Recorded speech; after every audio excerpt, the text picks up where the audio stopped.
When did you start playing Counter-Strike and how long have you been playing it? I started playing Counter-Strike all the way back in late 2002.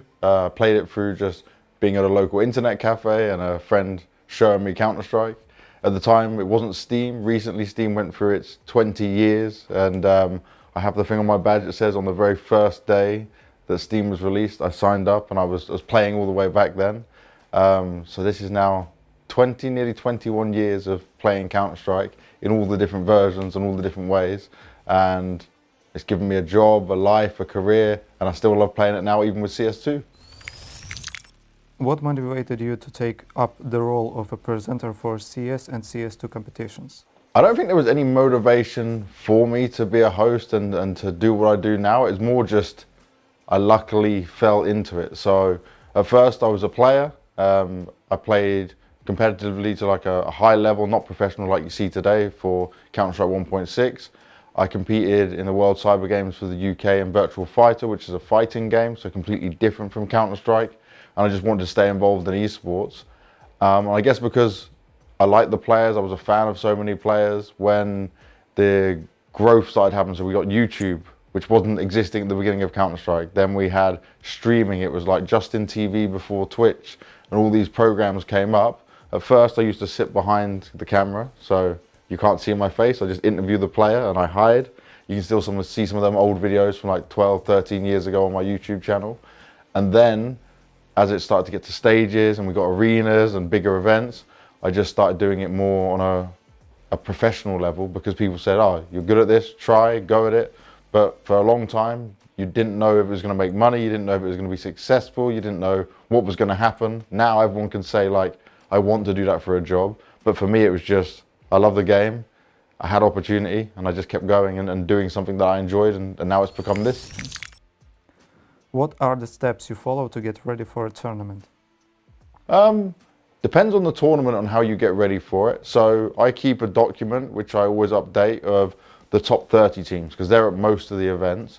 And that way, any games they play, any information they have, I have a guy who does some of my analyst work as well. He'll give me information like specific positions or strats they want to play. I try and watch as much Counter-Strike as possible, but with there being so much Counter-Strike, you can't watch like some of the lower down teams as well. So my preparation will start by, what information do I have of all the teams that are there?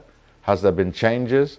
Have these players done interviews already? Have they done content? Is there something I can get out of it to say, this team was on a boot camp, this team was maybe had bad results recently? And then I can start to look at like the details of how they might feel in this tournament. Like, what level will they be bringing?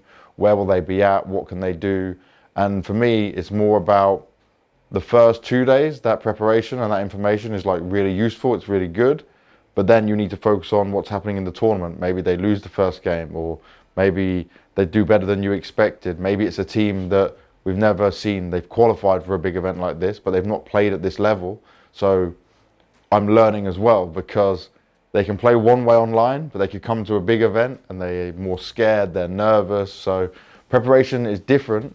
And I think the best thing to do, and it's what I'm very lucky with my job, in my role doing like the interviews and the stage hosting, is that I'm so close to see the players or be with the players that I'll go to like the hotel lobby where we're staying, and you talk to the players, you try and get more information out of them, because most of my work can be done what you don't see on camera. You see on camera for that short little bit of time, but like the key parts is where I can come and say I see Simple in the lobby and I say to him, what's going on? Why have you guys had like these results? Why have you had these changes? And he might give me information, and players give me a lot of information that even I know personally, but I'll never tell to the public. But I can make a question without him telling information that will like be bad for the public. So say it's something about a new strategy or a new map they're playing. They want to keep that information hidden until they use it. But I can try and say to him, well, have you been working on something different that we won't expect? And they can tease it without saying it. And then it kind of works in like a positive environment of like, I'm getting more, I'm giving the viewers a teaser, and it's what we can be ready and get expected for. What is the most difficult part of hosting a tournament? Most difficult part of hosting a tournament. I think the difficult part is always like, think at the beginning of this year, I've done so many big events and so many of the same teams. If there's a small gap between, say, I did Blast and I go straight to an ESL event, like when I did blast groups straight to Katowice or Cologne. That's really hard because you're often speaking to the same players. There's only 5 players and a coach on a team. You don't want to ask the same questions, but people have to remember, some people will just watch, they might not watch blast groups, they might not watch ESL Pro League, and they'll only watch Cologne, the major, Katowice, or the biggest events like Blast World Final. So you have to kind of sometimes even repeat the same question to get the same kind of answer, but change what you say to them so it doesn't sound exactly the same.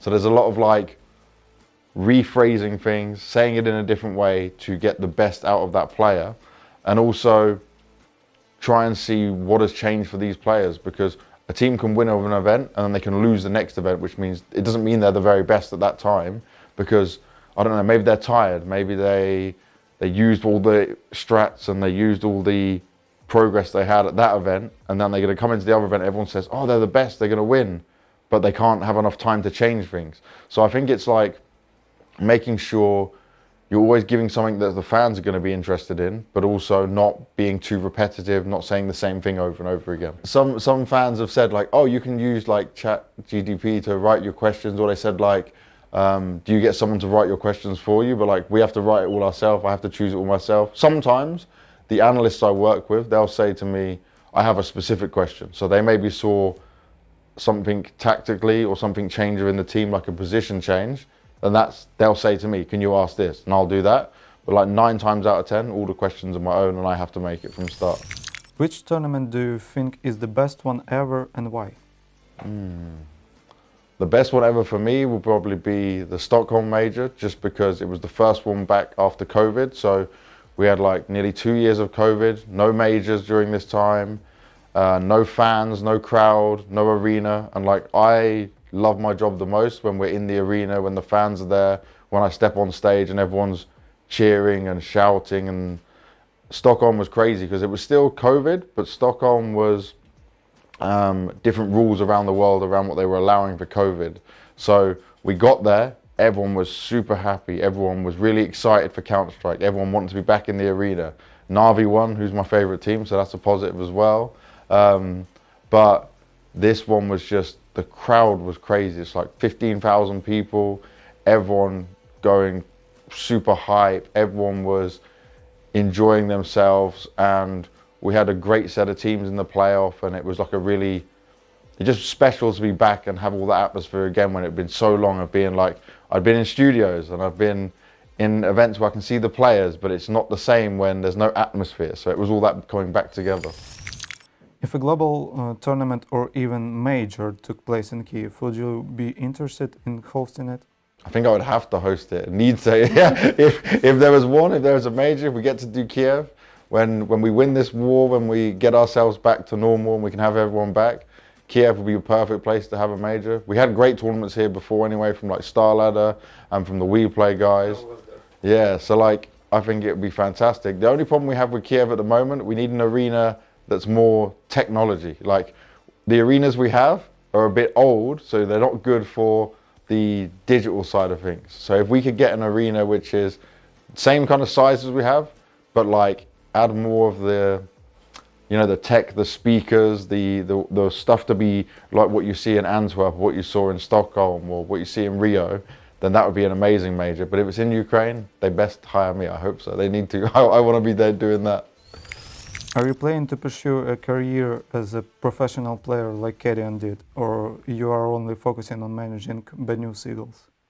So it's kind of funny, when whoever asked this question, when they mentioned Kadian always wanted to be a player, played to an okay level, then couldn't find a team that was able to go far enough. So then he was an analyst, like on the broadcast for a little while. Then he got his chance to play back in. He went to America for a while to play. Then he found his younger Danish players to work around and built his career again. There's not many players that can do that. Like, if you think of that journey he went on, like playing, not doing good enough, playing, not doing good enough, and then playing and being one of the very best in the world, it's a crazy story and it's really impressive. But I definitely wouldn't want to do it. I stream, I play, I enjoy playing, but I get so angry now on my stream, people see it where I like make mistakes or I still don't do things. I still play a lot like I would play 1.6 because it's like muscle memory and habit. I like CS2 a lot more than CSGO, But I'll stay managing Bad News Eagles and I'll stay doing my talent side of things, that's for sure. What are your views on the current situation of CS2 tournaments and the game in general? Well, CS2 is a huge step in the right direction. CSGO was about for 12 years, and what a lot of people don't know is that it was built on being made for like consoles. So it's a PC game and it's only played on PC now, but when that game first came out and when I first tested it, I tested it on a PlayStation. I think it was PlayStation 3 at the time.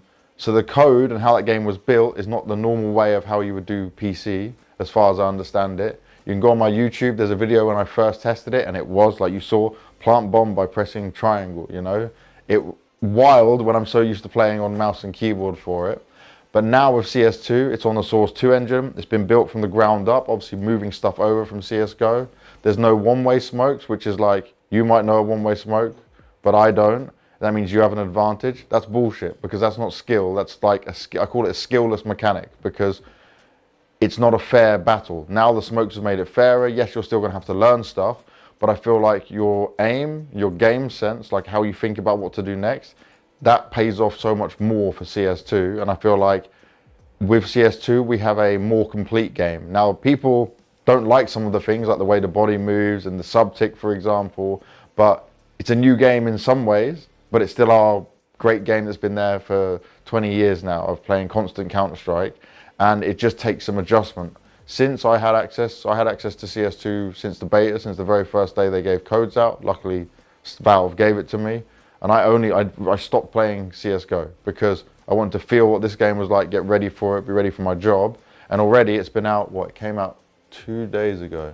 Yeah, 2 days ago for everyone, right? And they just, if you look back on Steam now, you can have 1.6, you can have Condition 0, you can have Source, but you can't play Go. Go's gone, we're done with Global Offensive, and everyone's pushed on to CS2. This is the first time they've done that, so they don't have split communities, and this is the best way to do it. We're gonna have a final few tournaments that need to finish within CSGO, because they were in CSGO at the time, but already Sydney for ESL, that's gonna be CS2.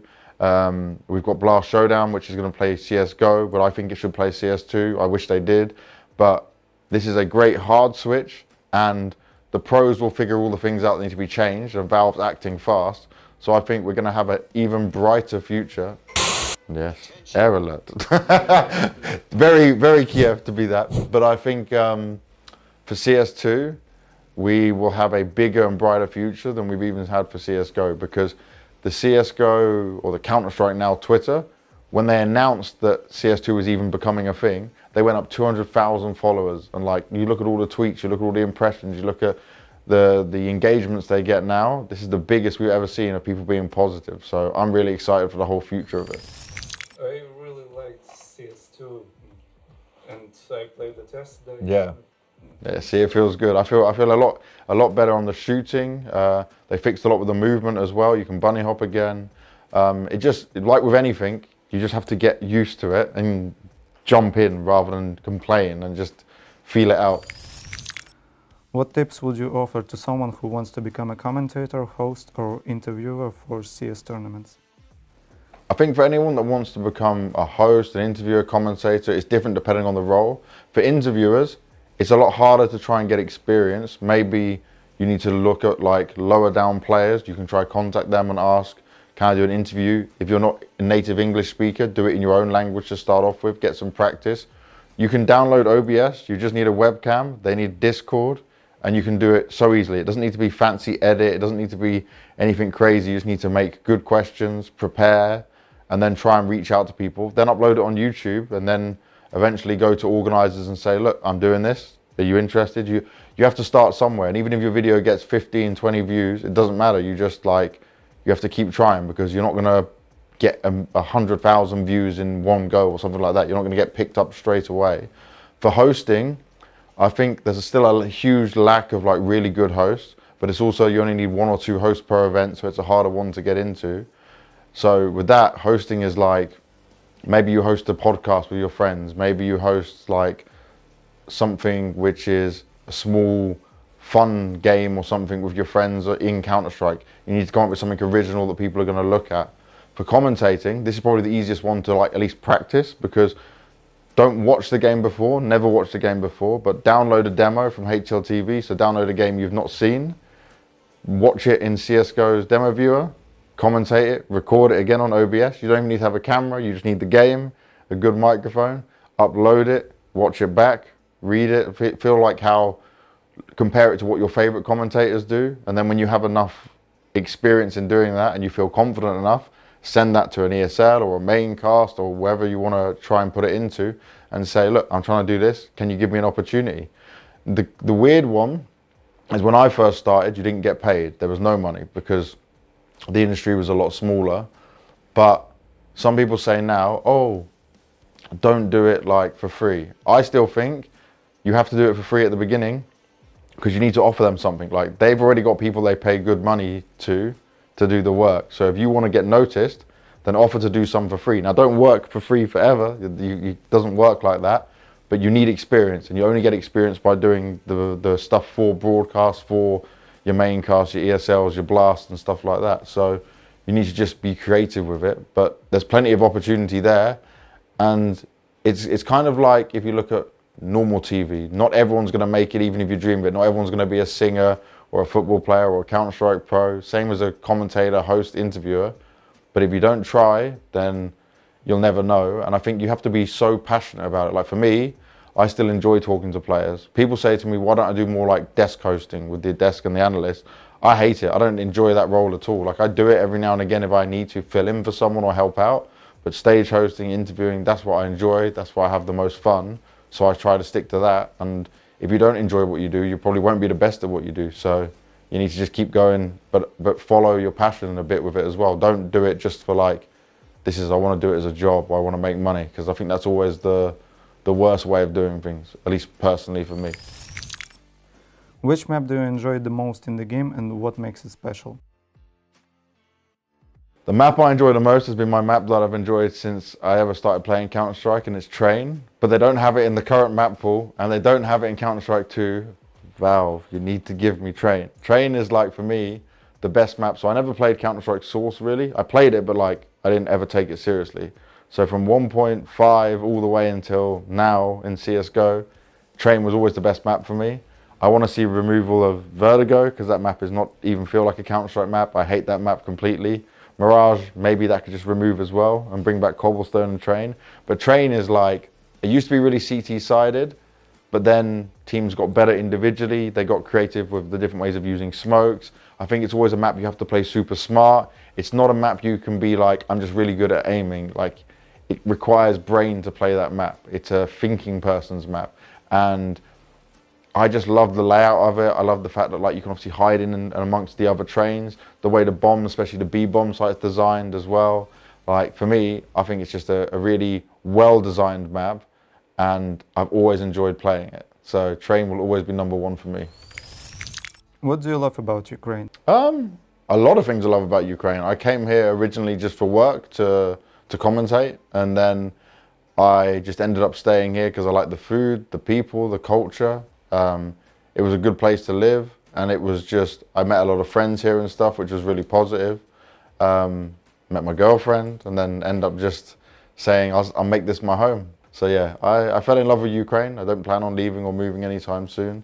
It's sad that the war happens, but I chose to come back now after the war's happened. So for now, I just enjoy being here. I meet a lot of fans. We just walking around the other day, just in the parks, walking with a dog, and we meet fans, and there's a lot of positive like Counter-Strike things here as well. So that's good at the same time. How well can you speak Ukrainian, and what have you learned so far? How well can I speak Ukrainian? Really badly. When I was first trying to learn, I was learning Russian, but obviously now I want to focus on learning Ukrainian, and I only know really bad words from playing with other people I play Counter-Strike with. People come on stream and they ask me to say things, and I go, you probably don't want me to say that because it's going to be rude. I know some real basic stuff though. Is Masla Ukrainian or? Yeah? Yeah, Masla, butter, because I need to ask for butter in the restaurant. Yeah, I need to ask for that in the restaurant. But that's, yeah, no, really everything else is useless, or I should not say on camera. Dog, I just say I speak English, and they stop talking to me. So I walk around with the dog, and they can't tell me to leave, So, yeah, Ushan do not allow dogs. Stupid Ushan. So you can't have dogs. And every time I just carry the dog, the guy comes to me, no, what? I don't know what you're saying. And I keep walking. And they can't do anything. It's brilliant. They're not equipped to deal with English people. It was great. It was the same when I picked up my new ID card. There was a big queue and I was in a rush. So I just stood by the door. I went next. This guy's like, yeah. Oh, sorry, I don't know what you're saying. And then just keep going. So you claim I have no understanding and you go forward. It works really well. What can you say about the custom-built computer from Siliconfox that you have been using lately? Oh, dude, this was crazy. So, like, when I messaged you guys to see if you could help me out, obviously I bought my main computer that's at home, but I'm stuck in Kiev for nearly 3 weeks. And you have to stay home from 8 in the morning till 5 p.m. to prove, like, you're at that address, right, while you're getting your documents. So I'm sat waiting, and I needed to stream, I needed to play, and you guys just built a brand new computer just for me to use and borrow, and I managed to stream and play Counter-Strike on it, Counter-Strike 2 that is, so that's more intense than CSGO, and I was getting 350 to maybe 370 FPS, and the first streams before you guys gave me my computer, I was maybe on 120 to like 150, and I was playing bad, and I was getting very angry because it was like, I know it was costing me mistakes and I couldn't win rounds because of what I was dealing with. And then this computer came through, and it's not like the most expensive equipment or the highest spec stuff like the one I bought for myself, and yet I still was able to play Counter-Strike really flawlessly. And I think the main thing is it's better to buy custom, like from you guys, than to buy some pre-built. There's lots of options if you go to other commercial stores and you buy a pre-built, but it's got bloated software on and things you don't need and stuff that runs in the background that just tank what you want to do. If you're talking about FPS and competitive gaming and having the best for performance, you need to get custom built, and you don't have to spend crazy money. You just need to buy the right components, and you guys obviously chose all the components for me on my main computer and now on the one you let me borrow, and it worked perfectly. Everyone was watching my stream. That worked. We were good. We were killing again.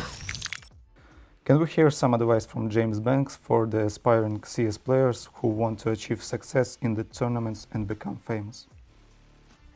I think the best thing to do for aspiring and up-and-coming players is that you need to make sure you're versatile.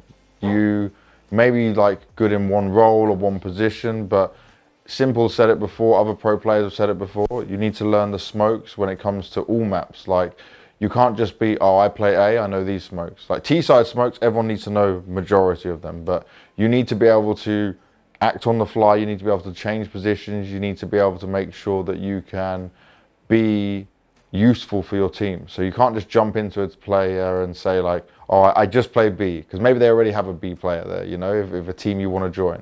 And also, you need to be active on Faceit. I think you need to make sure you have a social media presence. If you look at a lot of these young players, these like 15, 16-year-old players that are coming up now, they are not just level 10 on Faceit and really good at the game. So it's not just about being level 10 on Faceit and being really good at the game, because so many young players are that now. Make yourself sellable as well. So in game, you need to be great, you need to be flexible. But outside of the game, build up Instagram where you post not just photos, but clips, reels of your highlights.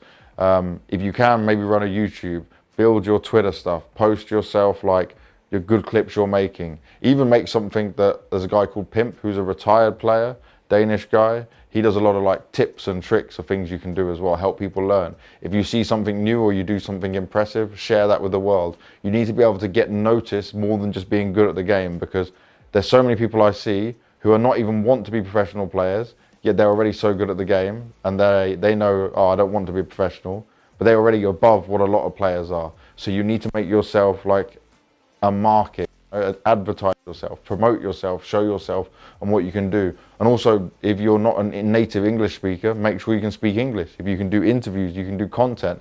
These are all things that teams are looking for.